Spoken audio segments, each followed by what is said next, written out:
eta ongi etorri ikasturte honetako azken herri handi ekimenera. Azken hilabeteotan, ekofeminismoaren eskutik, bidelagun berriak ezagutu ditugu, Gasteizko Jabekuntza Feministarako Eskolaren eskutik. Horrenbestez, esker mila, Gasteizko udalari eta bereziki eskolaren atzean diren feminista lagun guztioi.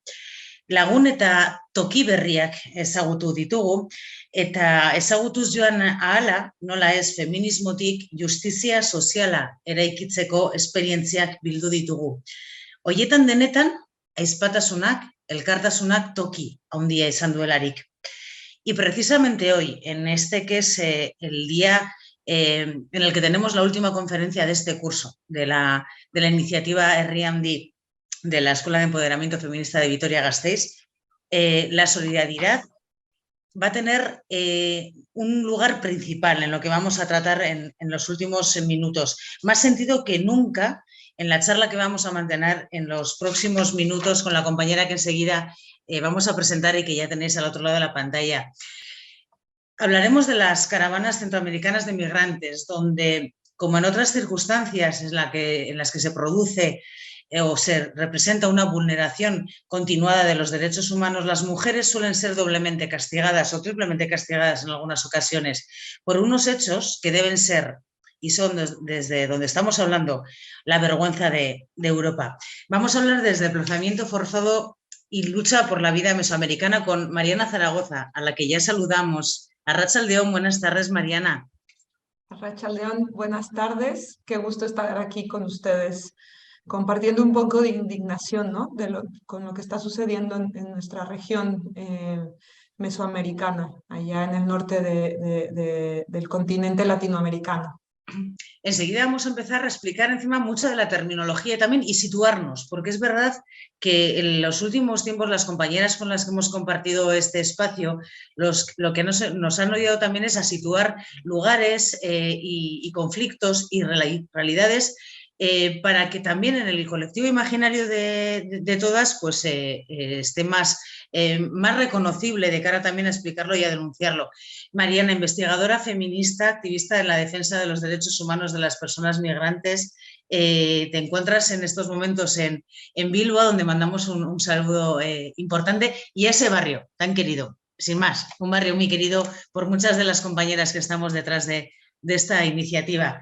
Y un abrazo muy querido a Ainhoa y a Ana también, que son las compañeras que están ayudándonos con la lengua de signos, facilitando que esta charla, si no es ahora, después cuando se pueda ver online, pueda llegar a muchísimas más mujeres, a muchísimas más compañeras que podéis dirigiros también para realizar preguntas a Mariana en el teléfono 627-404-786, 627-404-786 a través de Telegram o WhatsApp, preguntas que iremos recogiendo y que a lo largo de la conferencia o en los últimos minutos le dedicaremos a Mariana. Pero como decíamos, lo primero, repetir que estamos encantadas de tenerte con nosotras y para situarnos, cuando hablamos de las caravanas de migrantes en un lugar que luego es verdad que decía yo es la vergüenza de Europa, porque muchas de esas personas pelean por llegar a una Europa que cree que les va a recibir con los brazos abiertos y más encima teniendo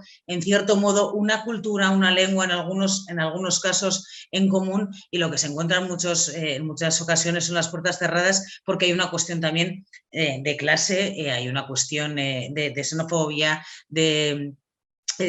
también una cuestión de género, de las que hablaremos más adelante, pero situémonos. Cuando hablamos de las vías, corredores, rutas migratorias mayoritarias en estos momentos, ¿a qué nos referimos? Porque sí que es verdad que en los últimos años hemos visto algunas muy titulares, muy protagonistas de titulares, sobre todo en la política que en los últimos años llevó a cabo Donald Trump en Estados Unidos. Yo creo que aquello cogió mucha importancia, ¿verdad? Y hablábamos ya de muros que nos recordaban a cosas anteriores, pero muros que se siguen produciendo. ¿Cuáles son, Mariana? Por favor, explícanos las vías, las rutas más mayoritarias. Sí, mira, voy a poner un mapa para contextualizar un poco más. Yo creo que a veces los mapas nos ayudan mucho. Entiendo que ahora mismo ya está puesta mi presentación. Eso es correcto, Mariana. Bueno, voy a poner este mapa. Bueno, voy a empezar hablando un poco de contexto, ¿no? Bueno, nosotras nombramos Mesoamérica, ¿no?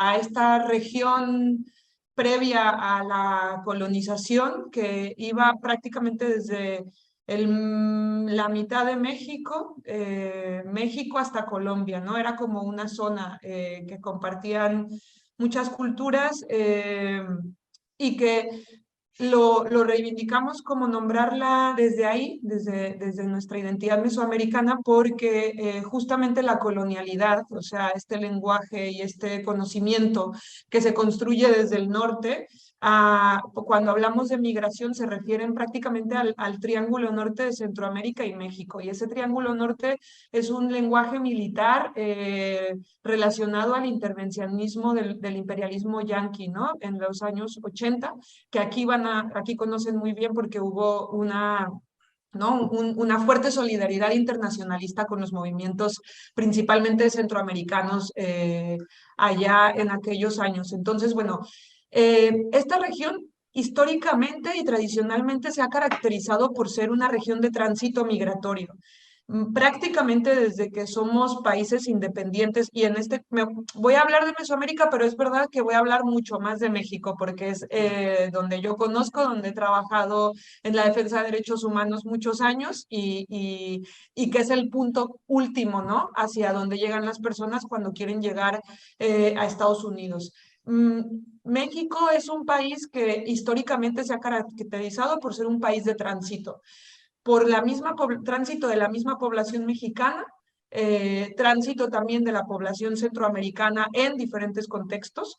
Y es un país que ese tránsito no solamente es de ahora, lo digo desde que somos un país independiente, ha sido una ruta que ha estado marcada por la agenda migratoria de Estados Unidos.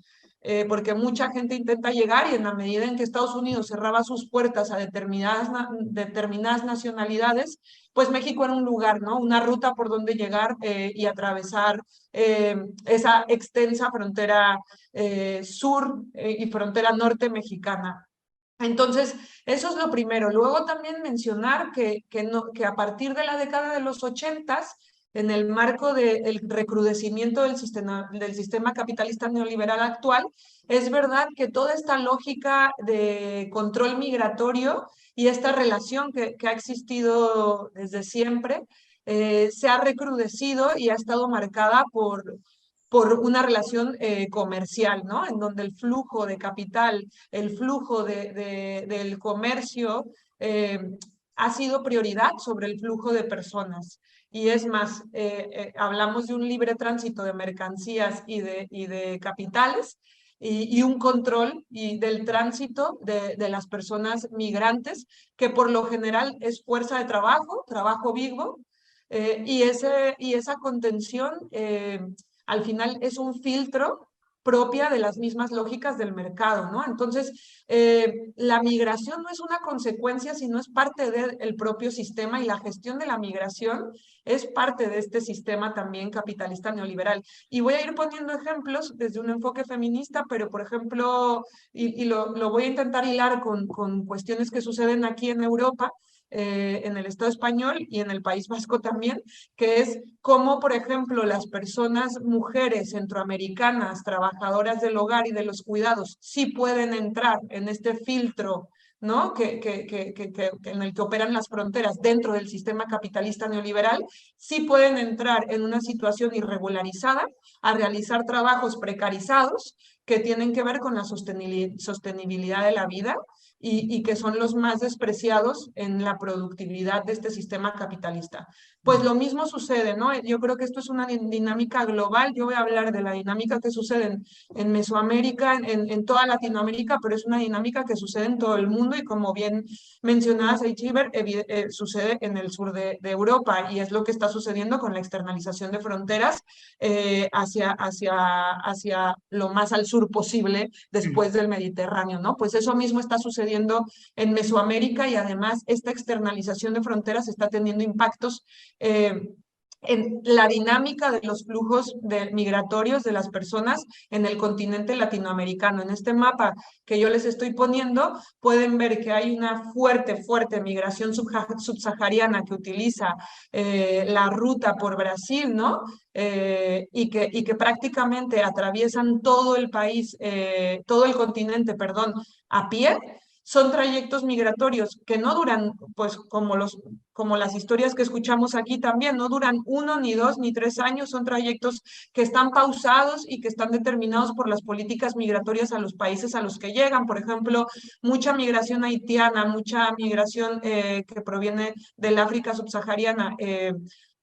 Llegó a Brasil en la época de la construcción para todo esto de las Olimpiadas y el Mundial, y una vez que vino la crisis de nuevo a Brasil, que llegó también toda esta xenofobia tan fuerte de la ultraderecha con Bolsonaro, pues también la gente empezó a moverse, ¿no? O por ejemplo el éxodo venezolano, que migró hacia Colombia y fue bajando por el cono sur, y que al empezar políticas racistas también de irregularización migratoria que no les daba oportunidades para la vida en países como Chile, volvían a subir, ¿no? Y cruzar por otros lados. Entonces, hay una dinámica de migración sur-sur muy fuerte, y cuando la opción sur-sur no funciona, empiezan a tirar hacia el norte o no. Y luego también hay una dinámica de irregularización, por ejemplo, en el caso venezolano, y voy a hablar mucho del caso venezolano porque hoy tengo mi corazón muy roto y muy enojado porque justamente la madrugada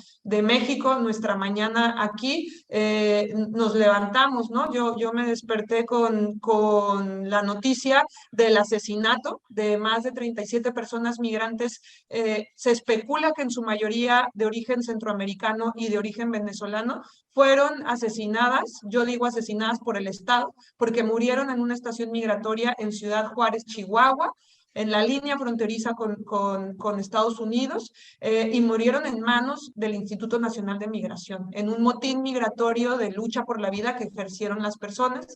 Hasta la fecha no sabemos el número total de personas fallecidas, pero esta es consecuencia, ¿no? De lo que está sucediendo en la región, y es muy indignante. Entonces, bueno, el caso, por ejemplo, de la población venezolana justamente va por ahí, ¿no? Por ejemplo, voy a dar algún dato.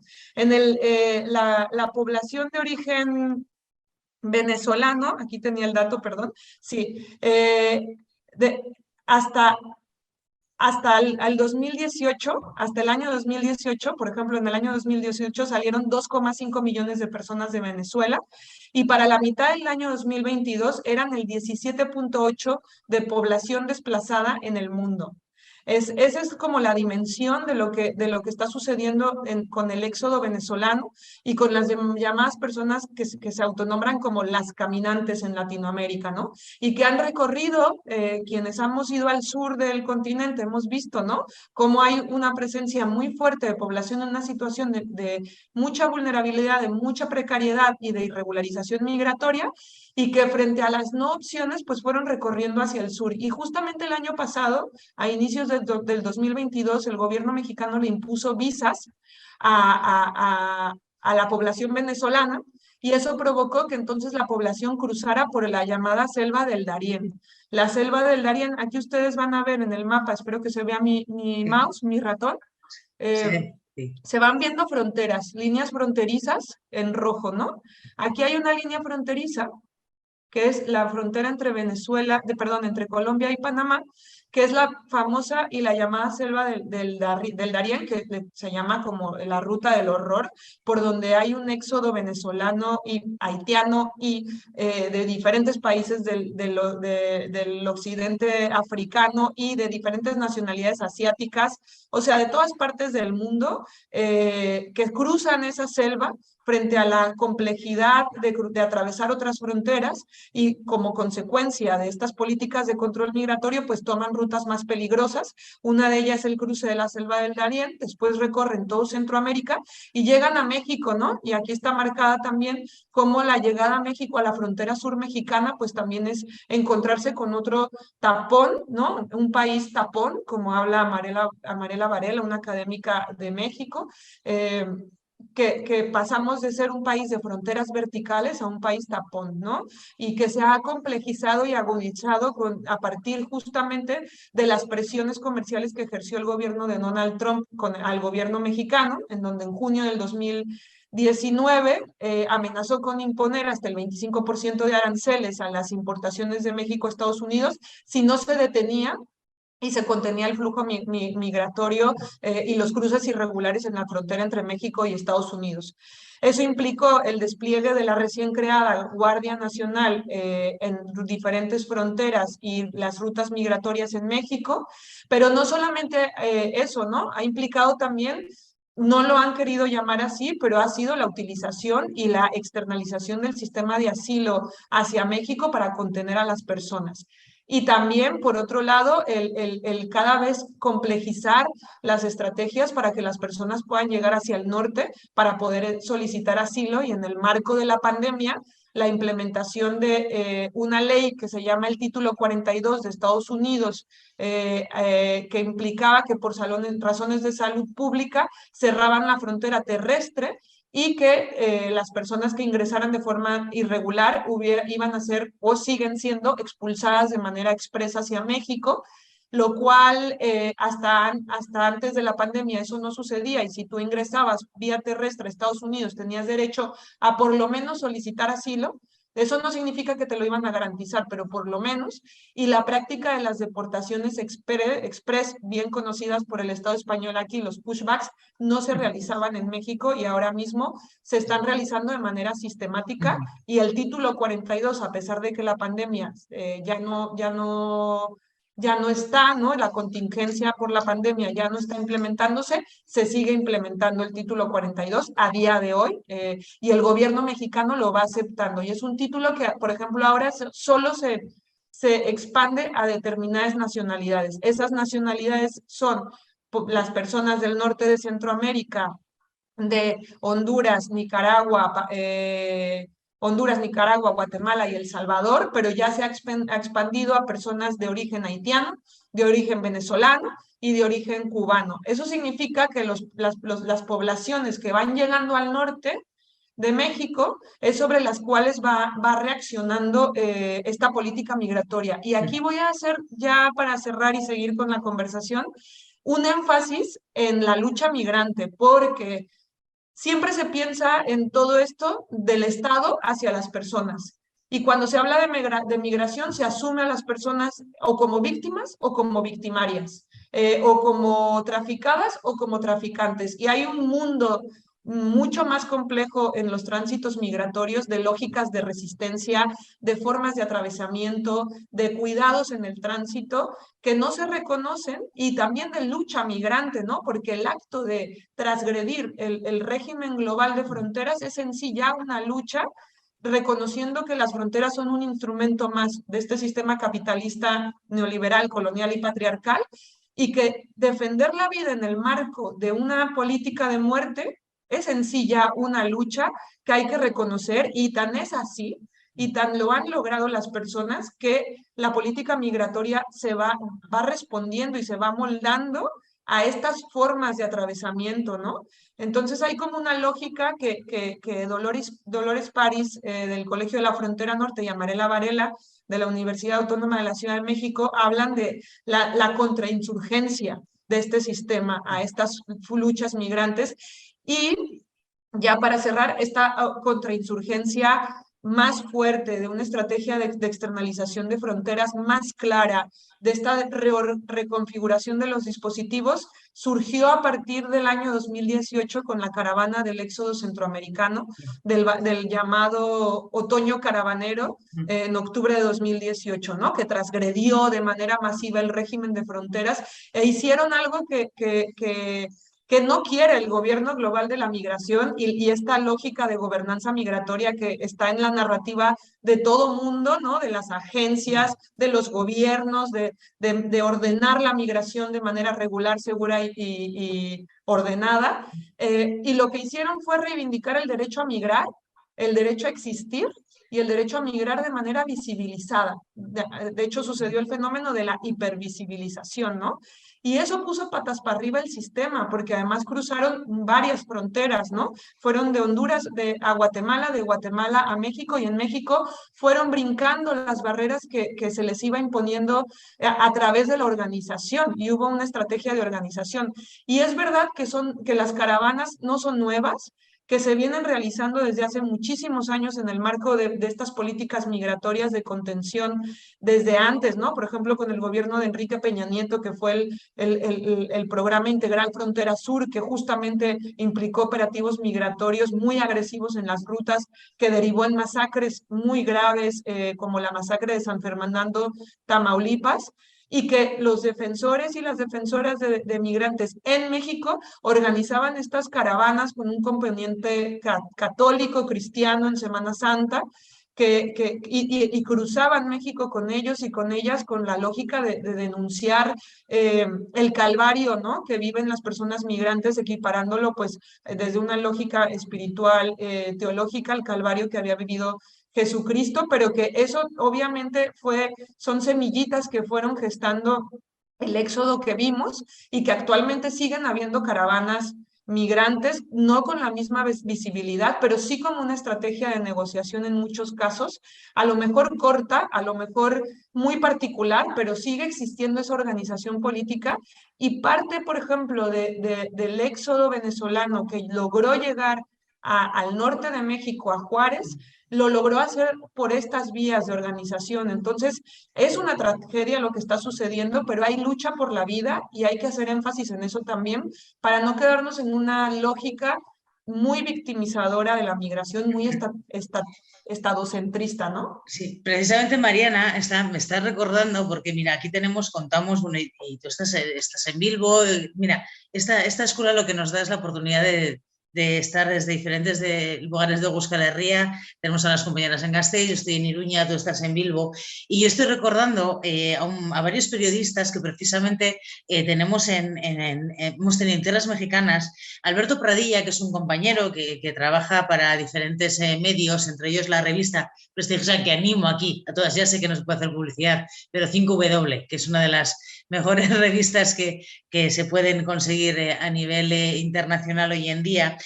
Comentaban, no siguiendo esa ruta, pero sí que haciendo otra.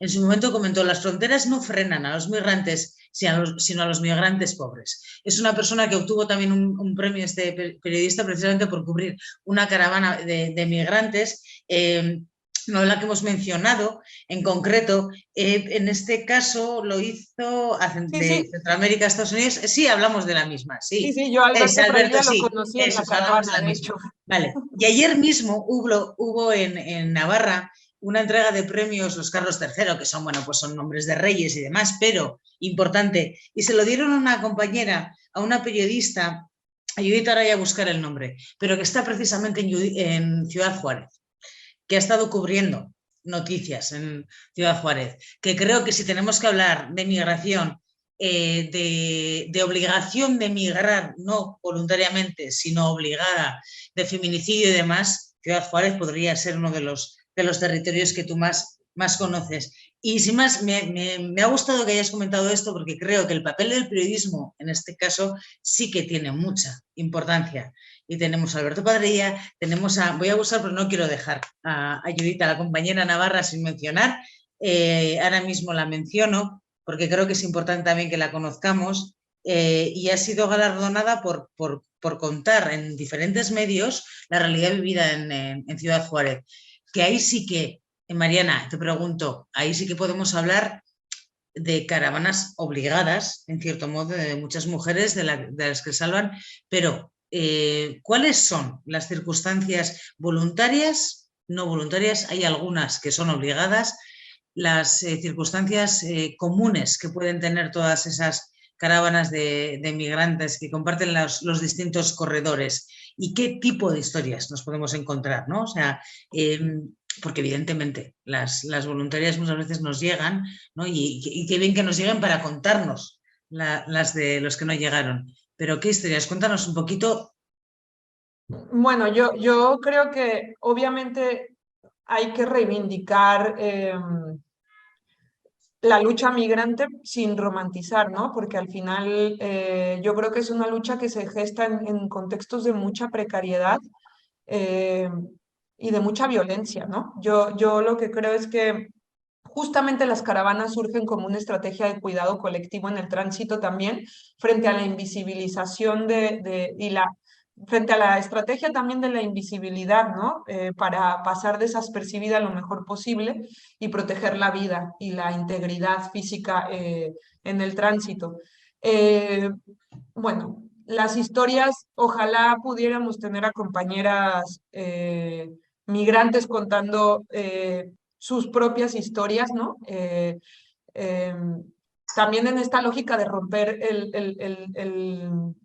como esta lógica como muy colonial del testimonio y la persona experta, ¿no? Cuando yo no conozco personas más expertas en tránsitos migratorios que las mismas personas migrantes, pero en Perdona, general. Mariana, que te interrumpa. Tú tienes un titular en una entrevista muy claro, que es Europa debe de dejar de explicar la realidad de las personas migrantes para callarse y escucharlas. Es un titular, a mí me parece maravilloso. Yo cuando busco también para documentarnos, cuando buscamos información, dije, este titular es maravilloso. Y también que te hayan escogido ese titular. Claro, sí, sí, sí. Pues es que de verdad lo creo. Yo desde que llegué a Europa, lo que me encuentro es que todo el mundo te explica, ¿no? A mí me han explicado muchas cosas, pero bueno, esa es otra historia, o es parte de la historia, pero bueno, los contextos de los que vienen voy a hablar un poco más de Centroamérica, porque en la caravana del éxodo centroamericano era el que me tocó a mí vivir, ¿no? Pero bueno, también me ha tocado, por ejemplo, ahora estuve en México y estuve platicando con mujeres de origen venezolano también que estaban en el tránsito. eh, y todo el tiempo, ¿no? Estamos recibiendo como estas historias, pues, de extrema pobreza en sus países de origen. En el caso por ejemplo, de Honduras, ¿no? La situación de precariedad en la que está la población es como muy evidente. Por ejemplo, hace unos años, ya tiempo, fui a Honduras, a la zona de San Pedro Sula, y estuvimos como en la zona que antes era donde se cultivaban, ¿no? Todas estas empresas fruteras de bananeras que estuvieron instaladas, y ahora es una zona llena de árboles de palmas, ¿no? De aceite de palma, una zona completamente seca, y a la que luego llueve y las lluvias son torrenciales y arrasan con todo, ¿no? Con unas consecuencias ambientales brutales. Y justamente, por ejemplo, es en la zona en donde pegaron estos dos huracanes tan potentes en el año 2020. Eh, y ahí hay como todo un círculo vicioso, ¿no? De violencia estructural provocada por este sistema capitalista neoliberal que vive y funciona a partir de las expulsiones, y en este caso de las grandes extensiones de tierra, y de matar la vida en todas sus dimensiones en los territorios, ¿no? Entonces, por ejemplo, ahí yo me encontraba con personas, pues eso, ¿no? Que ya tenían apalabrada a la persona guía, traficantes, si le queremos decir así, pero bueno, guías, facilitadores, por no tampoco entrar en una dinámica de Ya. criminalización, que se iban a ir, ¿no? Que se iban a ir a encontrar con sus familias en Estados Unidos, pues porque ahí no había nada. Y obviamente el huracán fue lo que arrasó en ese contexto. Y es lo que tú hablabas con las personas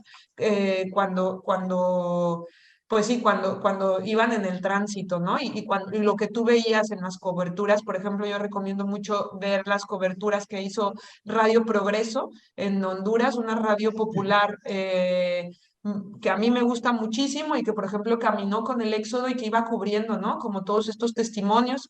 Esta demanda, por ejemplo, de fuera Juan Orlando, que ahora está detenido en Estados Unidos con una orden de extradición cuando terminó la presidencia, acusado de crimen organizado, y su hermano ya fue sentenciado por crimen organizado. Y pues todo este saqueo que hicieron las oligarquías, que han hecho las oligarquías en el poder, impuestas en países como Honduras, ¿no? Hay que acordarnos que en Honduras hubo un golpe de Estado, que luego fue un fraude electoral que impuso a Juan Orlando.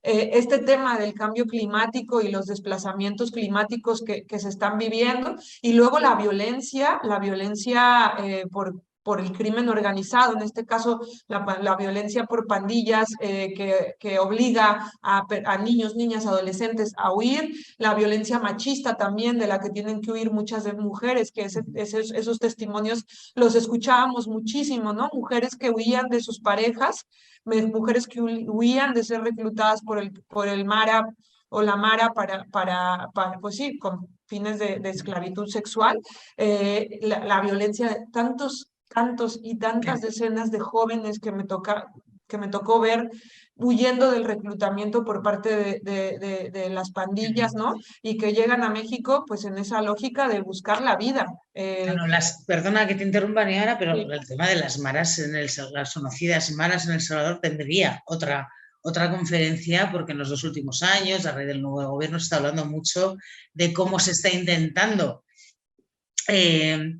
detener ese fenómeno que evidentemente está muy relacionado con una precariedad social y se está haciendo a base también de una criminalidad, ¿no? De criminalización de toda la sociedad, pero ese sería otro tema. Pero sí que, perdona, que te haya interrumpido, porque esto Sí. que comentas, claro, dentro de esa voluntariedad para realizar la migración, claro, partimos de la base que la propia resistencia tendría que empezar desde el lugar de origen. Es decir, si nos les están llevando a comunidades, a mujeres fuera de sus lugares de origen, de sus lugares de comunidades, de sus lugares donde desarrollan sus vidas, porque llevan a cabo distintos proyectos de X, ¿no? Lo que sea, de ingenierías, de inversión, muy ligados al sistema capitalista. Claro, la resistencia debería poder empezar de ahí, sin tener que llegar a las caravanas. Pero es que en eso tenemos mucho que ver desde Europa también, ¿no?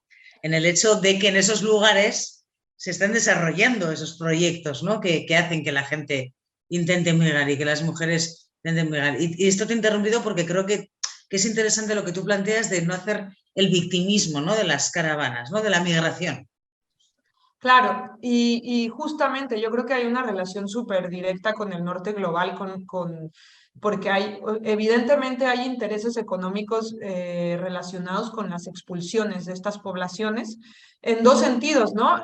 Y Saskia Sassen lo habla muy bien analizando cómo funciona el sistema capitalismo avanzado que ella llama, y justamente, ¿no? Cómo se necesitan de estas expulsiones para los acaparamientos de grandes extensiones de tierra, para megaproyectos, pero también para la gestión de las mismas personas, de la vida y de la muerte y los instrumentos de las fronteras en un tema de mano de obra, ¿no? De lo que le llama capital vivo, ¿no?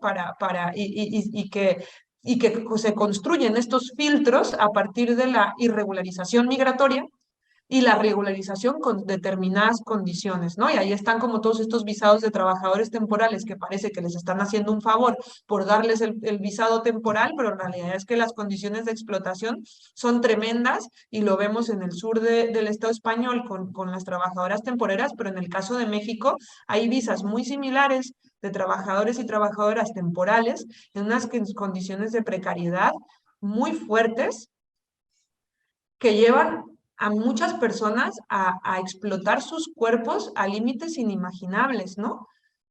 Y es muy duro, o sea, es una realidad como muy dura. Entonces, sí que hay un vínculo directo con los factores de expulsión. Ahí también quiero como, sí lo voy a vincular con el tema de Bukele, porque la militarización va por ahí.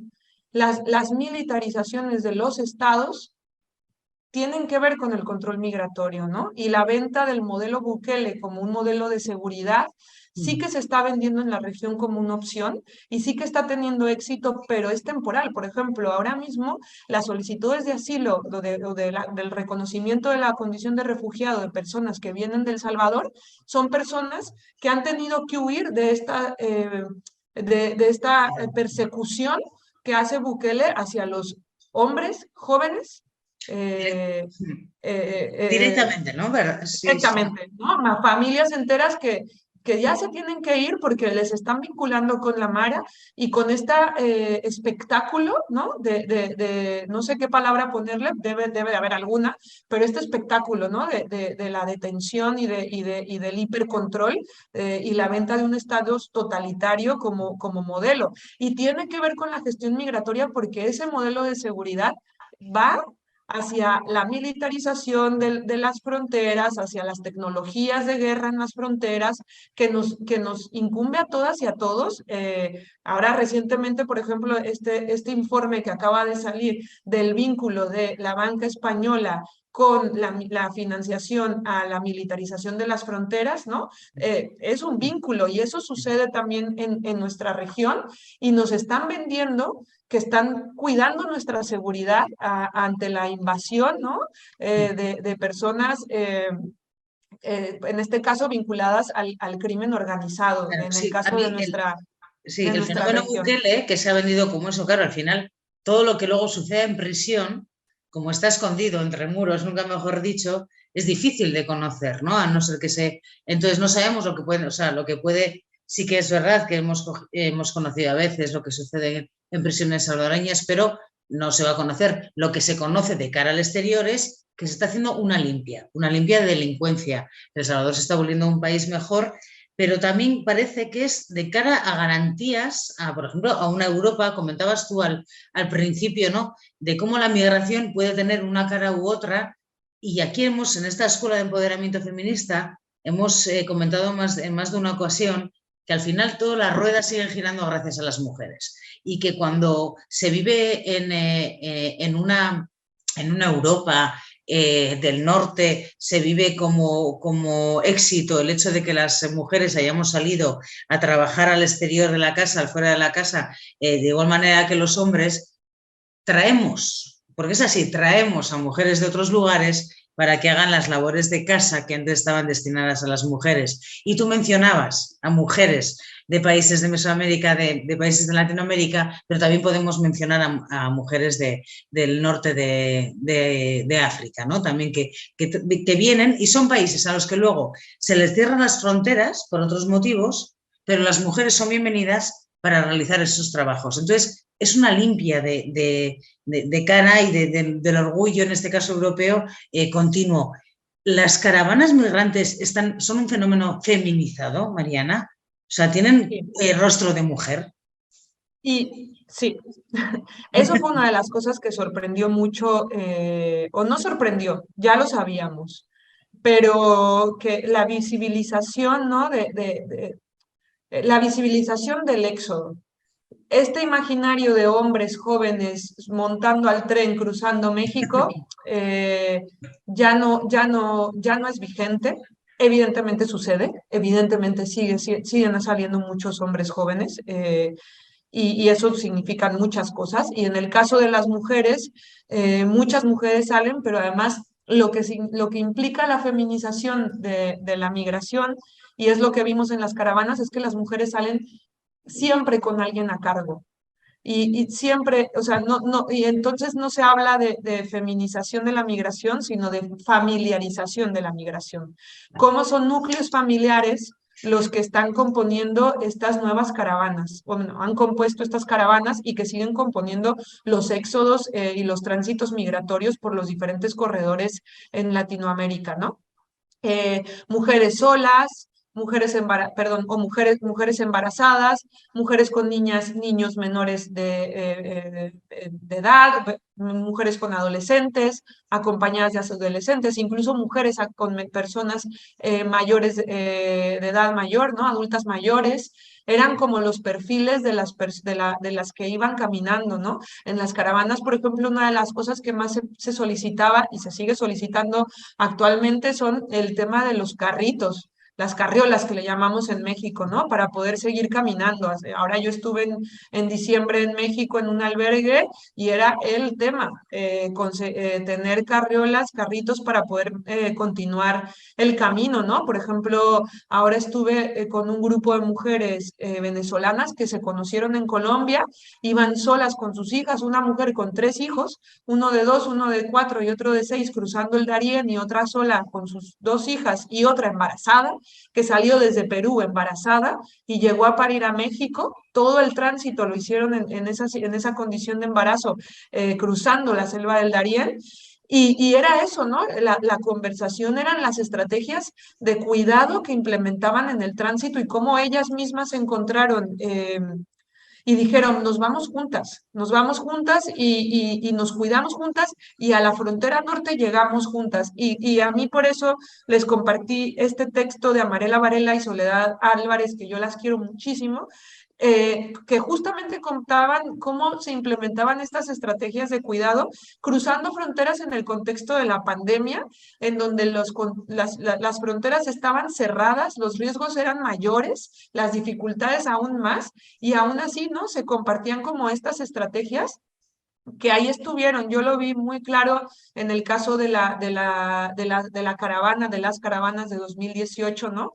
Y cómo también hubo, por lo menos en esas caravanas, la asamblea en las noches que tomaban decisiones de por dónde seguir el camino, se sujetaban a los ritmos, o por lo menos las decisiones las tomaban en base a quienes venían atrás, ¿no? Con niñas, niños, bebés y embarazos a su cargo. Para poder caminar, ¿no? También al ritmo de las mujeres y de las familias que venían caminando con las caravanas. Y eso para mí es un ejemplo súper claro de las resistencias, no de la agencia como algo individual, como la resistencia colectiva que en el camino se implementa, la manera de tejer en la base, que ahí hay muchas alternativas y mucha vida, ¿no? Frente a políticas de muerte, y hay que resaltarlo, sobre todo en unos contextos en el norte global, en donde las sociedades están hiper individualizadas y, no, y este valor de lo colectivo, de cuidar en lo colectivo, es una alternativa, una opción de vida y una alternativa a esta crisis civilizatoria que se está viviendo actualmente. Claro, una de las cosas que comentábamos al principio es que en estas circunstancias, que hay una vulneración continuada de los derechos humanos de todas las personas, las mujeres pueden ser doblemente o triplemente castigadas por el hecho de serlo, ¿no? Y depende también de la vulnerabilidad en la que te encuentres, ¿no? Evidentemente también cuando estás a los cuidados.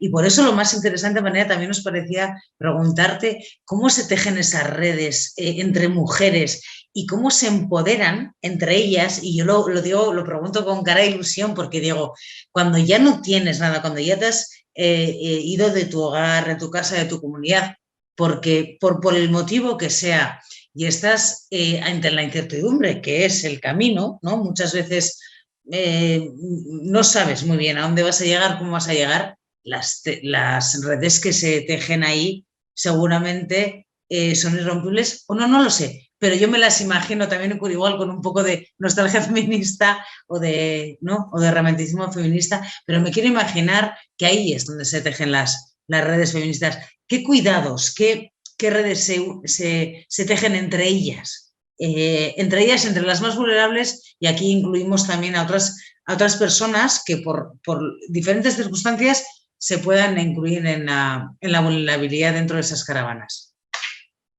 Si te soy sincera, no lo sé.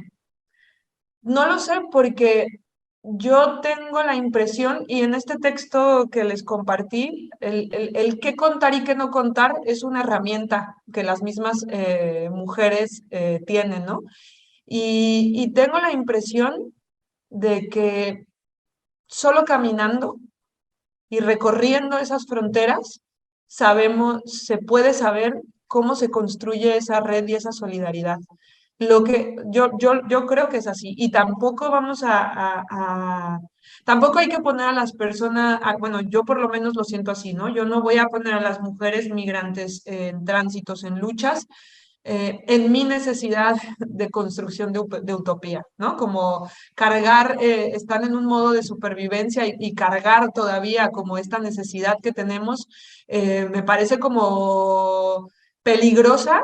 Yo confieso que obviamente ahí están puestos los focos y ahí está puesta la lucha por la vida, pero bueno, escuchándolas, yo lo que sé es que en el camino se tejen esas redes de solidaridad desde lo más sencillo de llegamos a descansar y no tenemos nada que comer y lo que hay que comer lo vamos a repartir entre 10, así sea algo poquitito, hasta ayudarles no sé, cuántas mujeres no hemos conocido en el tránsito que llevan a hijos e hijas que no son suyos biológicamente, pero son sus hijos y los están cuidando en el tránsito.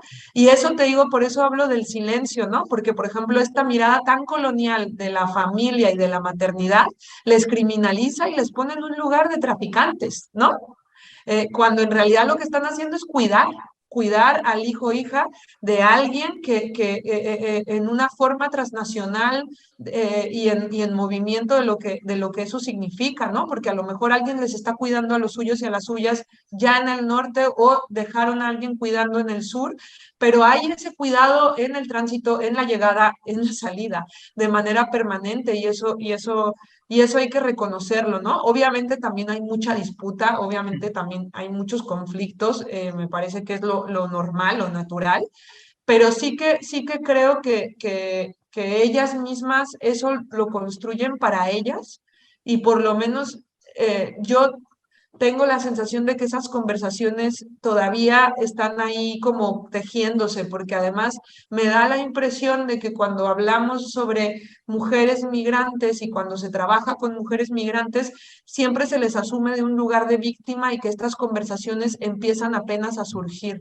O no las queremos ver o no las hemos visto porque nuestra manera de estar eh, suele ser diferente, no lo sé. Habría que, ahí yo cuestiono como un montón de cosas y solo voy a cerrar con el caso, por ejemplo, hace tiempo a mí me tocó acompañar y, bueno, documentar junto con un centro de derechos humanos, el centro Miguel Agustín Pro Juárez en Ciudad de México y el Fray Matías en Tapachula, nos tocó trabajar con mujeres criminalizadas por el delito de trata en la cárcel, ¿no? Y por ejemplo, ahí fue la primera vez que yo vi esa red de organización y de apoyo en donde ellas, a través de una huelga de hambre, hicieron levantar su voz y por la necesidad que ya tenían de salir porque tenían a sus hijos e hijas fuera de la cárcel en una situación súper complicada, cómo entre todas se organizaron. Una de ellas tuvo a su bebé en prisión y lo que implicaba ese cuidado también dentro de la cárcel. Y aprendí eso, ¿no? Como el ver, a observar esas redes, pero que son muy, voy a decir, como muy subterráneas. Me imagino que son muy parecidas a lo que nosotras tenemos con nuestras amigas, que muchas veces no las externalizamos o no son tan evidentes, pero que ahí están, ¿no? Pues yo creo que debe de ser similar y como eso se va tejiendo, creo que hay que seguir poniendo atención y justamente callarnos y escuchar lo que ellas nos tienen que enseñar de lo que significa la solidaridad y el cuidado, ¿no? Sí, no, no, de hecho estoy de acuerdo, precisamente yo creo que son las típicas preguntas trampa que lanzamos desde el periodismo, pero también desde el periodismo feminista, ¿no? Aliado, Claro. intentando evidenciar, porque hemos mencionado muchos países que fueron colonias, hemos hablado de un Haití, que a día de hoy está destrozado, ¿no? Sigue siendo destrozado cuando perteneció ¿no? a un Estado francés, una comunidad de Estado francés que es uno de los países más ricos de Europa, ¿no? Y que es, entonces, como no sentimos vergüenza desde Europa, en cierto modo es una manera yo creo que a veces las feministas tendemos a cargar en nuestra mochila todo el daño que sufren muchas de las mujeres cuando la labor es la de tejer esas redes, pero que cuando vienen eso, escucharlas, cómo se tejen, evidentemente dentro de, en un contexto de dolor, es muy difícil también tejer unas redes feministas empoderantes y empoderadoras, porque tú lo que luchas es por la supervivencia, ¿no? Y tú has analizado también mucho esto en los tiempos de la pandemia, en una situación muchísimo más complicada para la supervivencia, porque la excusa de la pandemia servía para cerrar puertas que probablemente sin pandemia también estarían cerradas.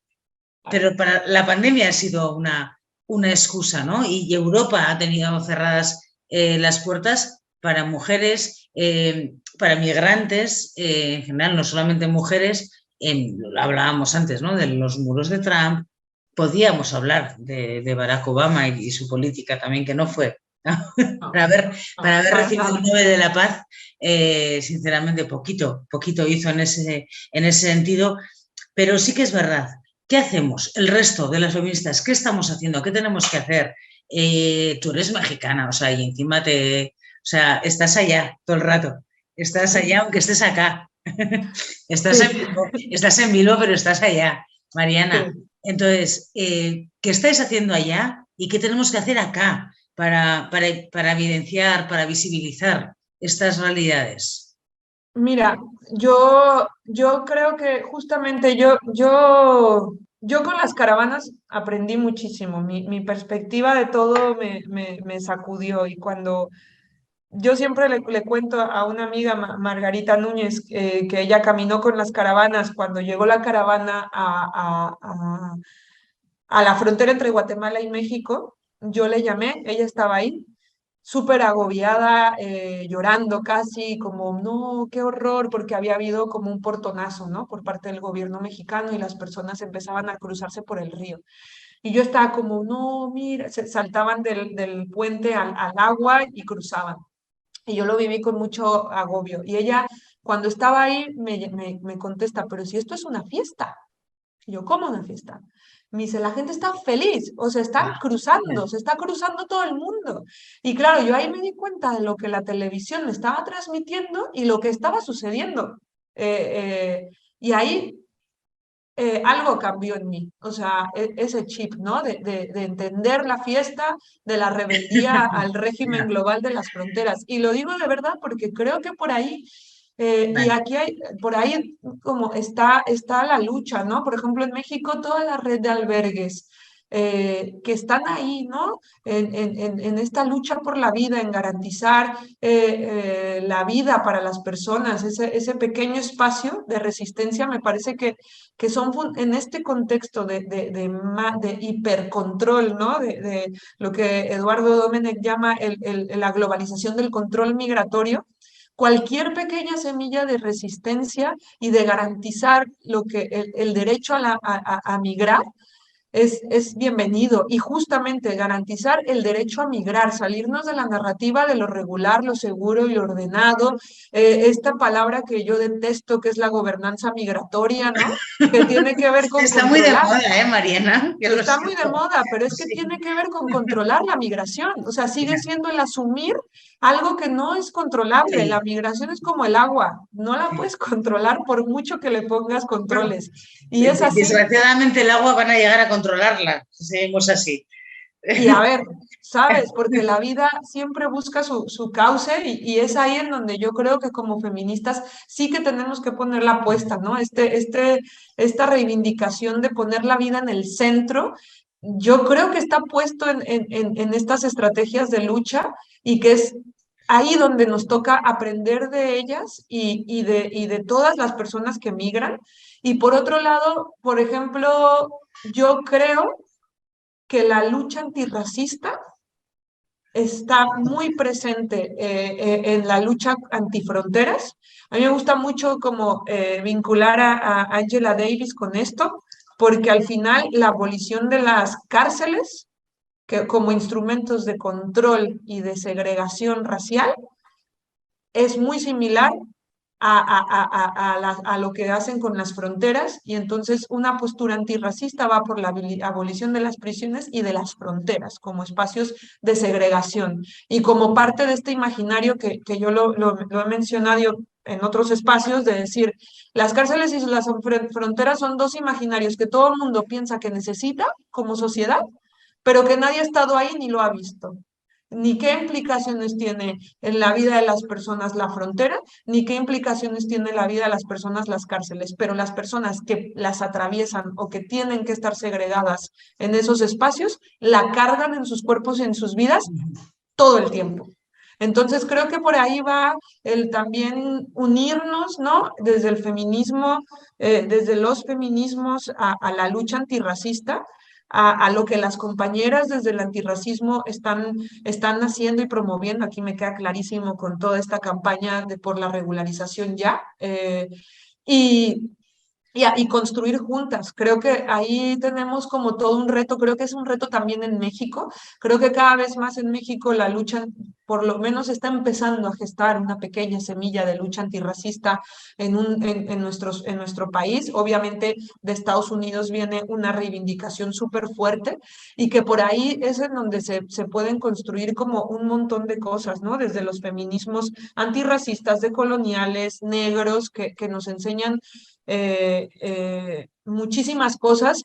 Y voy a decir también, como mujer del sur global, que también nos toca construir con los otros feminismos del norte, el diálogo y la capacidad de construir puentes sobre lo que para nosotras ha implicado el racismo institucional, el racismo de las fronteras sobre nuestros cuerpos y nuestras vidas, porque también tenemos mucha rabia y por lo menos yo estoy como en una lógica de reivindicar mi rabia a lo que las zapatistas y los zapatistas llaman como digna rabia, ¿no? Pero creo que por ahí va el camino de qué hacer, ¿no? Ya no basta lo voy a decir así, con dar dinero a organizaciones rescatistas en el Mediterráneo. O sea, lo digo así, que hay que seguirlo haciendo, pero que ahora mismo lo que toca es una movilización política y no, por favor, no desde el asistencialismo blanco y desde el maternalismo blanco, paternalismo blanco con el que trabajan con las personas migrantes, que suele pasar y que ahí hay como un punto de tensión bien fuerte sobre el que hay que hablar también. Y que probablemente, Mariana, muchas veces sea, porque sí que es verdad que a mí me gusta mucho más ahora, también con este mensaje, recibir a las compañeras que llegan de otros lugares que aparentemente, pero también desde mi europea, blanca, claro, yo digo, soy mujer, soy encima de una orientación sexual que no es la normalizada, me van a castigar, pero no dejo de ser europea y blanca. Y no estoy bueno, tengo un trabajo y demás, no estoy en una situación de vulnerabilidad económica destacable. Por lo tanto, todo lo que aquello que llegue inferior a mí, parece que lo recojo como víctima, y es verdad que no, lo debería recoger en este caso, ¿no? Como un apoyo a nuestra residencia. Bienvenida, compañera, a luchar en nuestros feminismos, también aquí, ¿no? Bien llegada a ellos. Pero es complicado desde una Europa que está realizando con algunos países, como te decía, algunas cuestiones mercantilistas muy complicadas y muy relacionadas con el ecofeminismo también. En los próximos años, Mariana, y lo sabes, y con esto también solo te quería pedir un apunte porque nos están llegando ya preguntas de compañeras. El agua, por ejemplo, que hablábamos antes, y hablamos con una compañera hace unas semanas de una compañera de Brasil, el agua va a ser motivo de guerra, porque va a dejar de existir en muchos lugares a los que se le está robando. O sea, los lugares más ricos del mundo son los que siguen siendo robados por lugares o países como el que estamos, en el que estamos nosotras ahora, ¿no?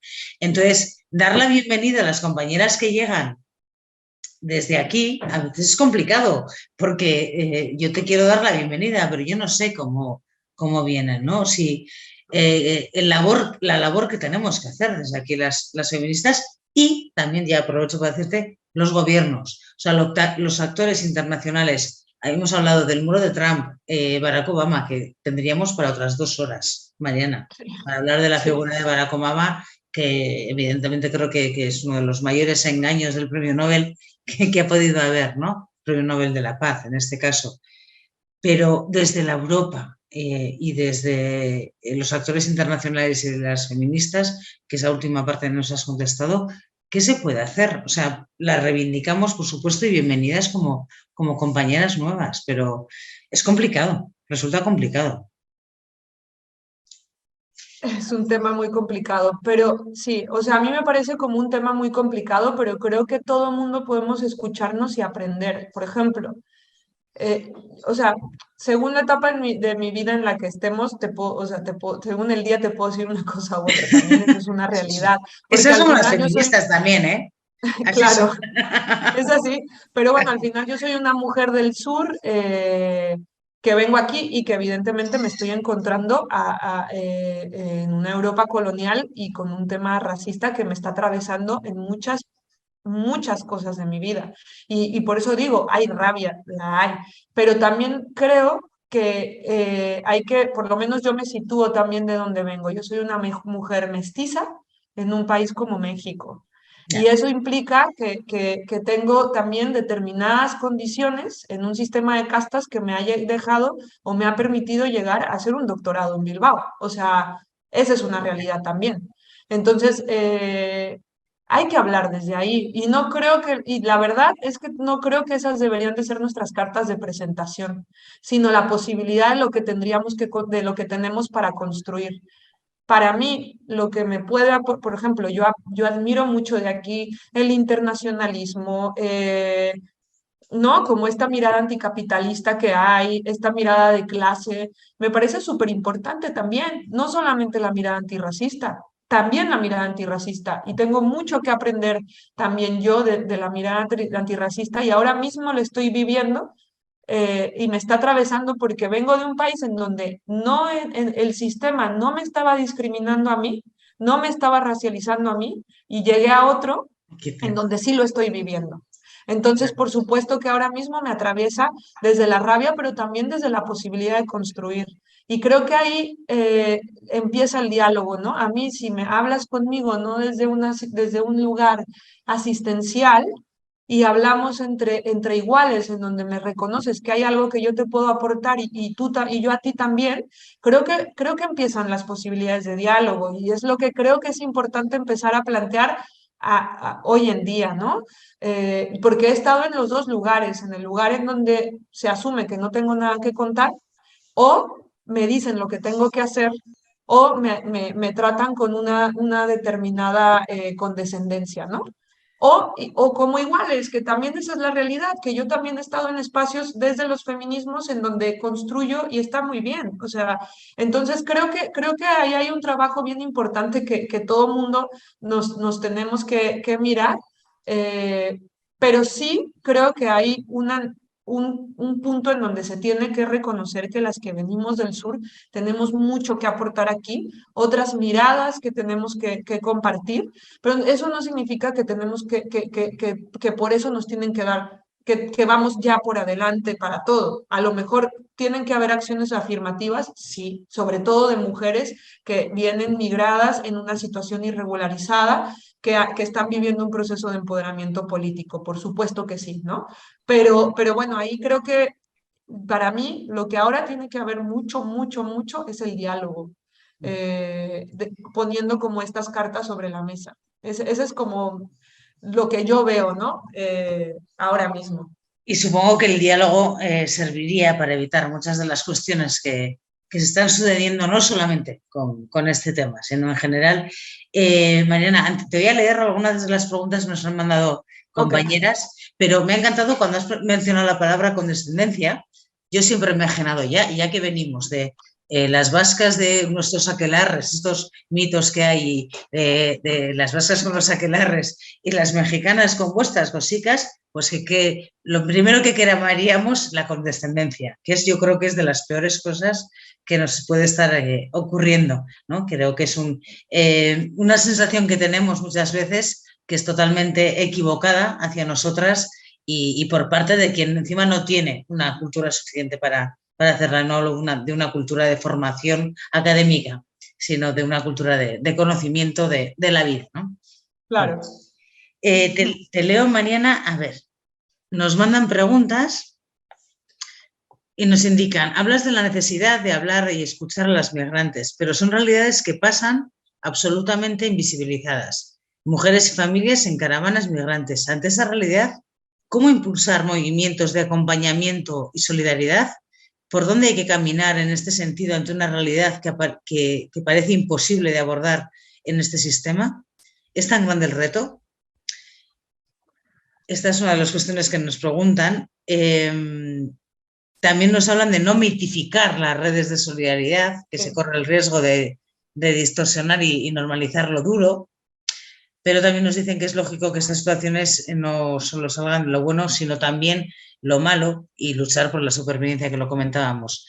Y nos dicen también que hay una mirada muy simplista de las mujeres migrantes como víctimas de redes de trata. Y eso sí que sucede mucho, Oh, porque yo sí comentaba antes que, por cierto, se me ha quedado sin decir, Judith Torrea era la periodista, perdón, Navarra. Hemos mencionado a Alberto Paradilla, gran periodista que ha estado en las caravanas de migrantes, y Judith Torrea también, la periodista que ha recibido un premio por reportajes realizados como freelance de Ciudad Juárez, y hablábamos de la victimización, ¿no? De estas mujeres y que es muy simplista esa mirada.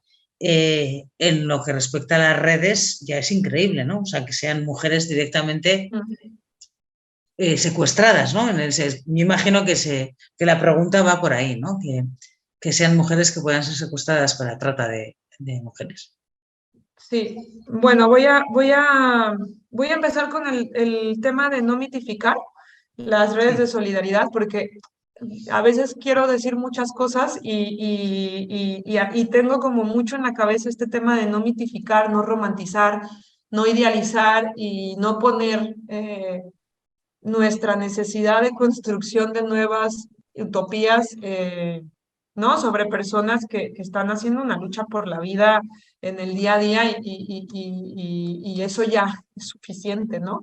En el sentido de decir, bueno, o sea, muchas veces o sea, en este caso las caravanas del Éxodo vivieron un proceso de politización y organización colectiva muy efímera, también es cierto, eso terminó cuando llegaron a Tijuana, aunque yo creo que ahí quedaron muchas semillas de muchas cosas que iremos viendo con los años, pero es verdad que evidentemente no, tampoco se trata de mitificar todo lo que hay en la ruta y en el tránsito, ¿no? Evidentemente, por ejemplo, hubo mucho conflicto en el contexto de estas caravanas, en muchos espacios de atención a migrantes, porque no lograban entender la politización de las personas, ¿no? El que las mismas personas dijeran, no, no quiero esto, no, no acepto esto porque había esta idealización o esta construcción del migrante pobre, con la cabeza agachada, que acepta lo que le des,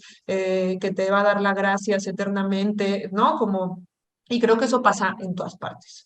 Se quiere tener a las personas como en esa situación, no sé, en ese contexto de extrema vulnerabilidad y de dependencia, creo que es como la palabra. Entonces, creo que hay, bueno, está como todo este análisis para conocer lo que es la industria de la migración, ¿no? Y dentro de la industria de la migración, pues todo lo que se mueve desde quienes trabajamos investigando o en una plaza académica o quienes atienden en un albergue o una persona de una, por ejemplo, del ACNUR, ¿no? O de la OIM, todo eso está en el marco de la industria de la migración y hay una parte que responde de esta industria de la migración que responde a la lógica de la externalización de fronteras y otra que no, que responde a la lucha migrante o a las dos cosas a la vez, porque eso puede pasar. Un mismo albergue tiene metido al ACNUR viendo que la gente pide refugio en México y se convierta a México como en un país de destino forzado, cuando a lo mejor el proyecto migratorio que tienen las personas es, me da igual, me quiero ir a Estados Unidos.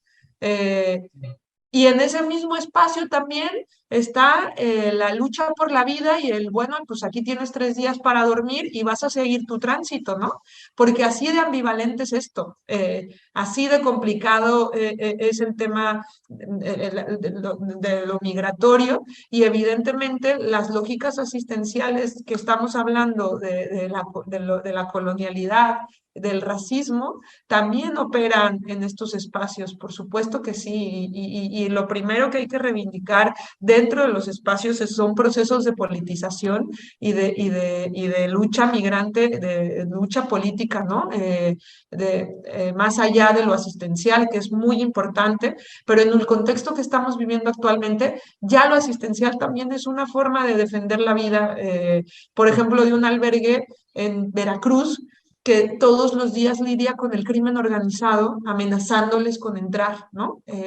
Amenazándoles la vida a las mismas personas que van y atienden por convicción. Entonces, yo creo que todo tiene que ver todo es ambivalente en este contexto y creo que la vida en sí lo es así en el mundo el líquido en el que ahora estamos viviendo.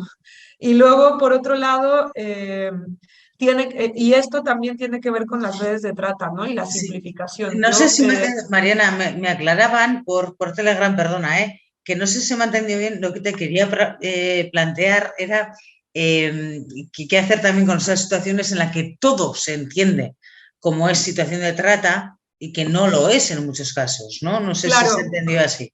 sí, sí lo había entendido así, y es que es Vale, un tema que a mí me mueve mucho justamente por lo que les comenté, ¿no? Que a mí me tocó acompañar durante 2 años a mujeres criminalizadas por el delito de trata con fines de explotación sexual, y prácticamente funcionaba así. O había, se impulsó la ley contra la trata, se implementó en los estados, había un dinero de algún fondo de Naciones Unidas que promovía esa lucha contra la trata, y la manera de dar resultados en la lucha contra la trata era con sentencias, con operativos y sentencias, ¿no? Porque también esta práctica punitivista de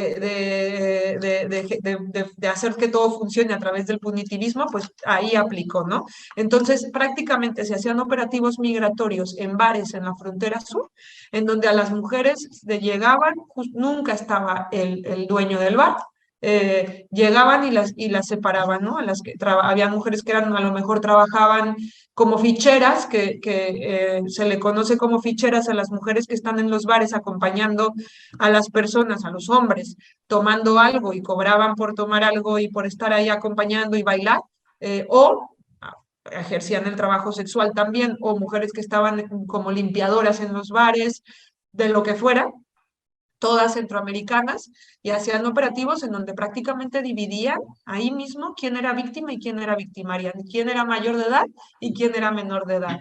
Y ahí se las llevaban y les presentaban los cargos. Después, con una especie de indulto que otorgaba el gobernador del estado de Chiapas, salían libres, pero a la estación migratoria a ser deportadas.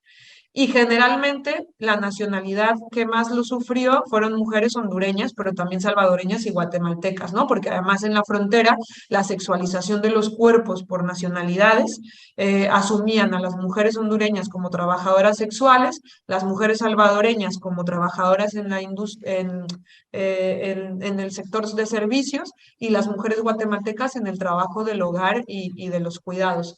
Y entonces, bueno, todo esto lo quiero decir con el reto, ¿no? Y que tiene que ver con una narrativa colonial de lo migratorio y estatocéntrica, ¿no? De todo es trata, todo es tráfico, y en tanto todo es trata, todo es tráfico, por lo menos, por ejemplo, el gobierno de México tiene un lenguaje cargado de eufemismos en el marco del Pacto Global de lo Regular, Seguro y Ordenado, y justamente, por ejemplo, toda detención migratoria no se llama detención migratoria, se llama rescate humanitario, porque estamos asumiendo que la gente está siendo traficada o tratada.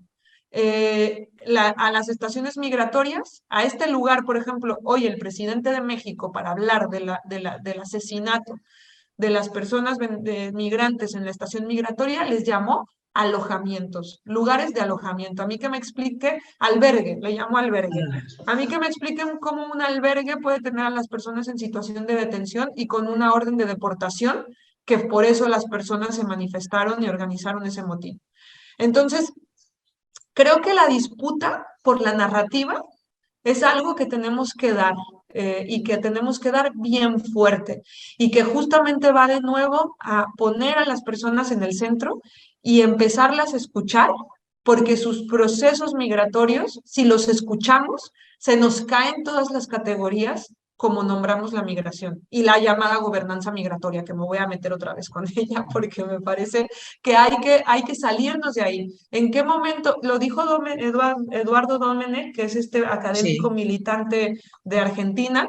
Decía, ¿en qué momento pasamos del derecho a migrar, de reivindicar el derecho a migrar y del ningún humano es ilegal, al promover la gobernanza regular, segura y ordenada en las fronteras? Por favor, o sea, hay que, sí, desde ahí empieza todo, y creo que esta disputa justamente va por ahí. Y nada más con este tema de cómo impulsar acompañamiento. No sé la respuesta, compañeras. Yo creo que es algo que tenemos que pensar entre todas y todos. Yo lo pienso todo el tiempo, pero creo que deben de haber formas y empieza por escuchar a las compañeras que han vivido y ejercen esos proyectos migratorios y que ahora mismo, por ejemplo, aquí están en esa situación irregularizada, viviendo ese régimen de fronteras, porque al final siguen cargando la frontera en el día a día, ¿no? Y en la invisibilización que implica el trabajo del hogar y de los cuidados también. Entonces que por ahí va el reto, pero creo que tenemos que Sí, construir y yo nuevos creo que pasa imaginarios. mucho por claves que nos estás dando, pero que también encima, igual las mujeres que tenemos más formación feminista, tenemos que tener la mirada aplicada. Cuando decimos lo de ponernos las gafas moradas, es en el día a día, ¿no? Y hay muchas circunstancias en las que nos cruzamos en la vida con mujeres migrantes a las que a veces no les hemos preguntado ni siquiera por qué están aquí, si nos quieren contar por qué o no, o lo que sea, pero quedamos por hecho ciertas circunstancias. Y bueno, pues escuchar. Yo vuelvo a decir, Mariana Zaragoza, cuando documentándome para esta conferencia vi el titular Europa debe dejar de explicar la realidad de las personas migrantes para callarse y escucharlas, dije a mí una tía que se atreve a decirle a Europa que se calle y que escuche, ya me vale. No, de verdad, esto es como yo lo recibo como periodista y como feminista cuando me estoy documentando, Mariana. Te lo digo así, dije con esta, porque sí que en este reportaje, creo que es del diario.es, Sí, sí, ¿verdad? sí, es un podcast Sí, que grabamos, eso justo. es, sí. Y yo dije, ya está, alguien que ha dado este titular, que hay que elegir también el titular, como te he dicho al principio, ya me vale un respeto, porque me vale lo que me tenga que contar y que Europa escuche. Y te vamos a dar las gracias. Ha sido una gozada contar contigo. Estás en Bilbo haciendo tus estudios en Deusto, escuchando, aprendiendo y ofreciendo, pero siempre en México. Y haber contado contigo desde un barrio maravilloso de Bilbo, que nos encanta a todas por su diversidad, ha sido una gozada, pero que esperamos poder contar contigo también en la Escuela de Empoderamiento Feminista de Gasteiz presencialmente algún Yo día. encantada, O sea, yo encantada. sería una gozada. Hemos aprendido muchísimo, a mí me ha encantado, porque creo que es una de las cuestiones que tenemos pendiente y que más, yo creo que los feminismos son las tareas que tienen que hacer es para transversalizar todo, coge temas que estén de actualidad y atraviésalos. Y como todo el mundo habla ahora de las migraciones y demás, y sabe, pues cojámoslos y atravesémoslos todas las feministas y demos titulares como estos. Mariana Zaragoza, que ha sido una gozada contar contigo y que hasta la próxima. Es que ricasco. Muchas gracias, es que ricasco. Sorry.